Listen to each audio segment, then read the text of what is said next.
As the soul traverses the physical and metaphysical plane, one of the biggest challenges is what is right relationship for our Atman, our true selves, and with the material world around us.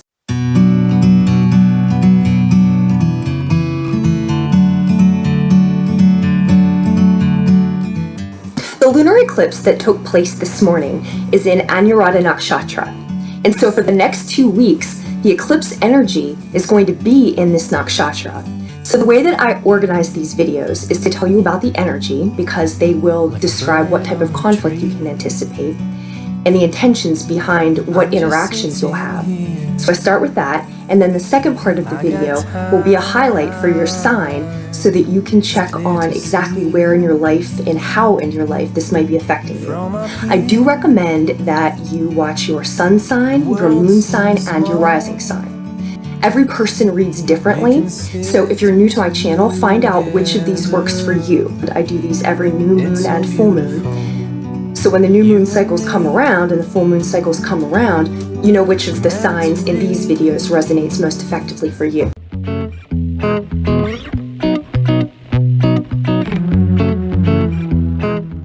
So Anuradha is the nakshatra of dedication and devotion.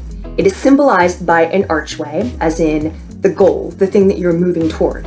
The purpose behind Anuradha is dharma, which is right, what is right.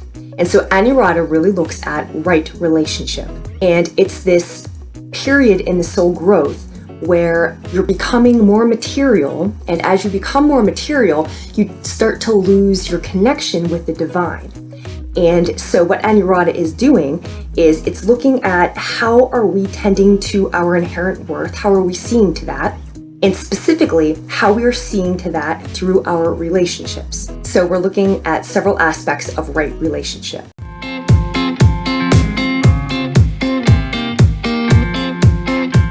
Anuradha Nakshatra is in the constellation of Scorpio. And one of the elements of Scorpio is deception. We're looking at what is your relationship with deception, or also what is hidden. So to illustrate, here are 2 Anuradha natives. The first is an actor who plays in 2 major productions. One of them is Game of Thrones, in which he plays a person who is completely immersed in espionage. So he deals in secrets, and then in Downton Abbey, he's a newspaper man, and the same thing, he deals in secrets. So on a low end of Scorpio, it's a person who deals in worldly secrets. On the high end of Scorpio, another Anuradha ascendant is C.C. Zane, who was the person selected to write out the Brotherhood of Light, ancient hermetics, into student format so that people could access hidden knowledge, occult knowledge. So you see, what is hidden? Is it the secrets of the world that are used to manipulate people and gain power, or are they the secrets of occultism and spirituality to help people assist in humanity?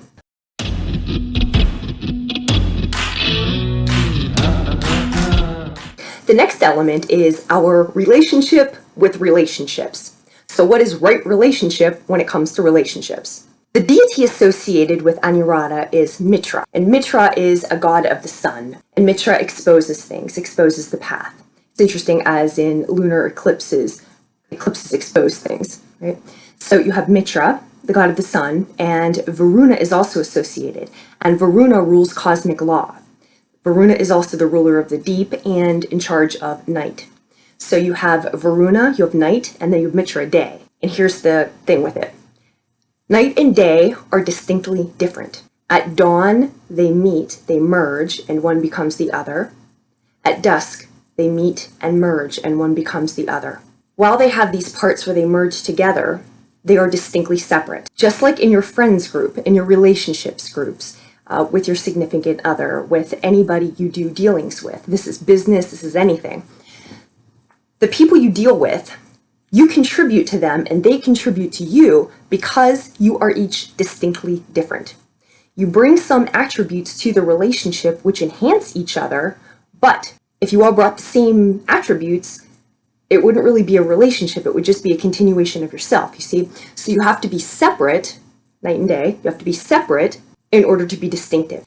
And in order to have relationships that complement one another, you bring different features. So that's why you separate, develop yourself, and then come together. So while the deity Mitra is a union maker, the ruler of Anuradha is Saturn, boundaries.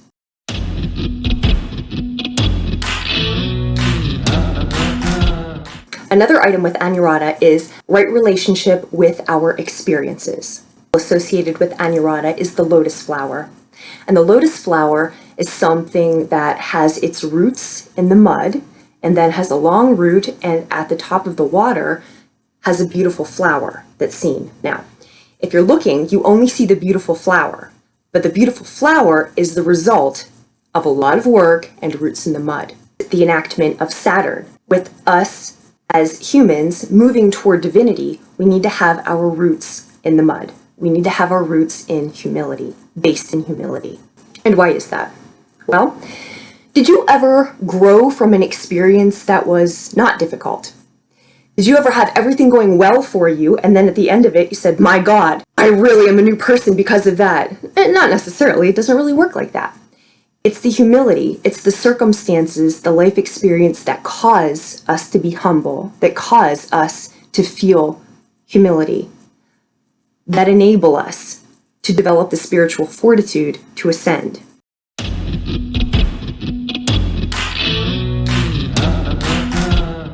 What is right relationship with devotion? Well, if you merge with a thing, you cannot be devoted to the thing. You cannot actually love the thing because it's part of you. It stops, right? If you merge with the thing you are devoted to, you lose the ability to interact with that thing. Anuradha is the power of devotion and worship, and it's about the coming together.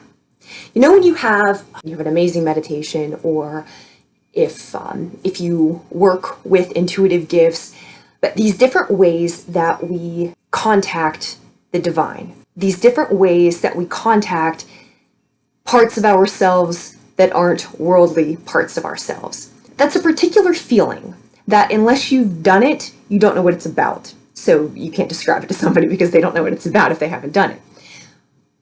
But if you're on this path, the difficulties with experiences, with people, with all of the troubles, when you have that connection, it makes it all worth it. The thing about it, we don't walk every day, all day with that connection. You can step in and out of it. Sometimes you stay with it for longer periods of time than others, but it's not all the time with you. And in a way, you see, that makes it a bit more special because you can connect with it, and then you can come back and do your work here in the material plane with the knowledge of what you really are and with the knowledge of what you can truly access. So that's another way that Anuradha expresses. We individuate from our bliss so that we can interact with and appreciate our bliss.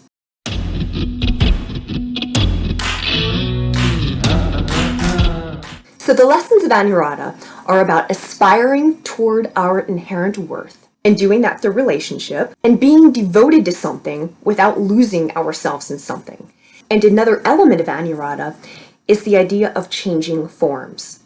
As a soul, we come to the earth and we take a body, we incarnate, because through this incarnation, we have experiences, we have relationships, but we live so that we can grow and learn and evolve. And in the process of that, we have to shake off what our form was when it no longer serves our growth.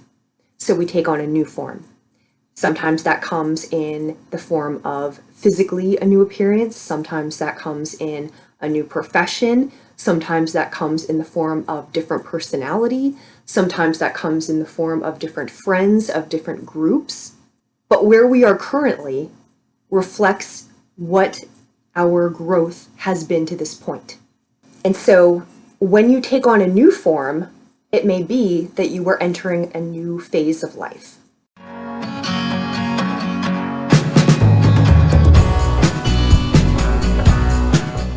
So whatever's happening, whatever's coming and going, what you do with eclipses is you just let it go.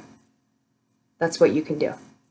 It's happening. There's nothing you can do to stop it. It's happening. What you can do is control the way that you react to it. You can control how you're going to allow it into your life, whatever's happening, and how you're going to move into, with ease, the next phase.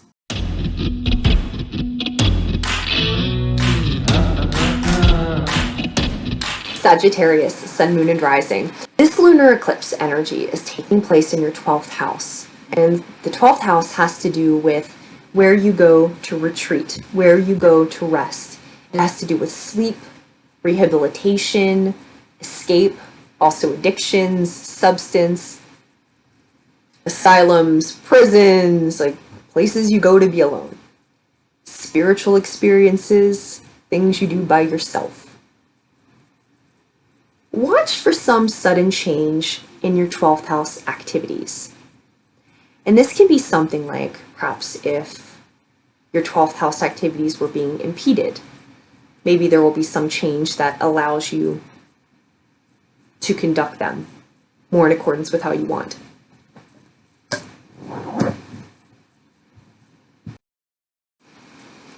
The 12th house also, in some traditions, has to do with secrets. And so secrets might be exposed, might be brought to the surface. Whatever it is, it's happening. It's an eclipse, it's happening. It'll be brought to the surface. At least it's out. But it's happening. Right? So, first thing is watch for sudden change. Second thing is, do you have the right relationship with 12th house issues? So we're going to look right now at 12th house and 6th house. 12th house is your house of spirituality, all the things I just said. And then 6th house is your house of servitude. And it's your house of daily routines. It's your house of health, nutrition, the things that you have to take care of. Your co-workers, like the people you interact with, the stuff around you each day, and how you have to devote your energy each day. So this Anuradha energy is asking you if you have a right relationship with those things. And by right relationship are the people and activities and health and nutritionally related elements in your life helping you to learn your inherent worth? Or are they draining your soul away? Are these elements helping you to bring gains to your life? Or are they draining your soul away? Do you feel like a slave to them? Do you have time? Do you have so much to do in the day? Are you so enmeshed with your work and that, this is not a blaming thing, right? But there are a lot of people, they're working at home, so they have things like they have their families to take care of, they have their homes to take care of, their domestic situations, plus they have their professional situations at home. And so how can those things not become enmeshed, right? So are you becoming a slave to that, where then when it comes time for your spiritual life, you don't even have the energy anymore, right? So that's what this question is about. So Anuradha is Scorpio, and Scorpio is about transformation. So in order for you to change forms, to become who you are, that's the element of right relationship that we're looking at. So do you have a right relationship with those elements in the way that your spiritual life, your spiritual experiences are helping you to get through your daily life and make the most of those, make the most of your incarnation, and vice versa? Are you able to walk through your days with the love and devotion that what your life is about? And really, nothing articulates this point as poignantly as the 12th house, 6th house axis. So again, watch for a sudden change, because eclipses, nature never punishes us. Nature helps make things correct. So whatever eclipse is happening, whatever goes away, it's because something needs to go, because something else is coming in its place. So it means you weren't taking care of it, or It wasn't in a situation to be handled. So the universe is just going to handle it on your behalf. Don't worry, it's happening. But something else is coming, and it will come so that your relationships will be adjusted appropriately so that you can continue on your path, right? So you're changing forms. Now, the third element to look at, so we wanted to look at sudden change, right relationship with those issues. And then the third thing is, are there secrets?